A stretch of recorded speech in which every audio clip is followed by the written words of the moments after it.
एकेकाळी मराठा साम्राज्यामध्ये असणारे महत्वाच्या किल्ल्यांचं रूपांतर आज व्यावसायिक केंद्रामध्ये होत चाललंय। होय, आम्ही बोलत आहोत पालघर जिल्ह्यामधील तारापूर किल्ल्याबद्दल, जो किल्ला पोर्तुगीजांनी संरक्षण आणि व्यापारी दृष्टीने बांधला होता। आज त्याच किल्ल्यामध्ये मोठ्या प्रमाणात हॉटेल इंडस्ट्री उभी राहत आहे। सदरचा किल्ला ही खाजगी मालकीची सांगितली जाते, पण आजही तो किल्ल्याचा काही भागच फक्त खाजगी आहे, पण बाकीचा किल्ला हा भारत सरकारच्या अंडरमध्ये आजही आहे। 15 एप्रिल 1683 ला छत्रपती संभाजी महाराजांनी या किल्ल्यावर 1000चा घोडदळ आणि 2000 पायदळ सैनिक घेऊन आक्रमण केलं। पण तो किल्ल्यावर आक्रमण हे किल्ला जिंकण्यासाठी नव्हतं, तर मुघलाविरुद्ध युद्ध करत असताना पोर्तुगीजांनी त्या युद्धात मराठ्यांना आडकाठी करू नये म्हणून संभाजी महाराजांनी केलेला हा प्रयत्न होता। पोर्तुगीजांच्या ताब्यात असणारा हा किल्ला जिंकणं सोपं नव्हतं, पण पहिले बाजीरावांचे बंधू चिमाजी अप्पा यांनी त्यांचा युद्धाचा उत्कृष्ट नमुना दाखवून हा किल्ला मराठ्यांच्या ताब्यात घेतला।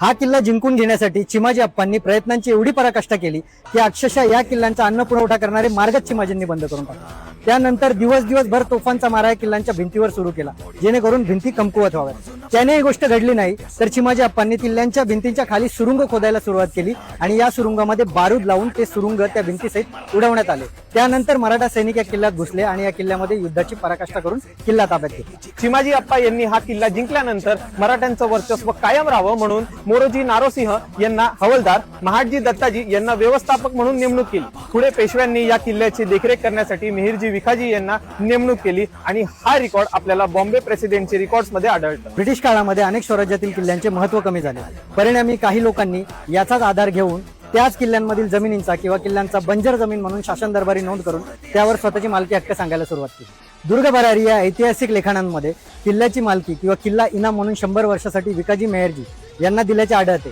पण प्रत्यक्षात याचा ओरिजिनल सनद किंवा पुरावा हा ऑनलाईन आम्हाला कुठल्याही प्रकारचा अवेलेबल झालेला नाही। संपूर्ण महाराष्ट्रामधील कोणत्याही एका किल्ल्यावरती जर कोणी खाजगी मालकीचा दावा करत असेल, याची पडताळणी आपण पेशवे दफ्तर किंवा मग पुणे आर्काइव्ह्ज ह्याच्यामध्ये असलेले दुर्गांचे 39,000 बंडल्स आणि करोडोचे पेपर्स मध्ये आपण तपासणी करू शकता। हा पेशवे दफ्तर म्हणजेच पुणे आर्काइव्ह्ज मध्ये उपलब्ध असलेले 39,000 बंडल म्हणजेच एका बंडल मध्ये जवळपास 5 ते 4,000 कागदपत्र उपलब्ध असताना, एवढी माहिती सरकारकडे उपलब्ध असताना कुठल्याही किल्ल्यावर खाजगी मालकी जाते, कुठल्याही किल्ल्यावर हॉटेल उभं राहतं, तर मग सरकार नेमकं करतंय काय?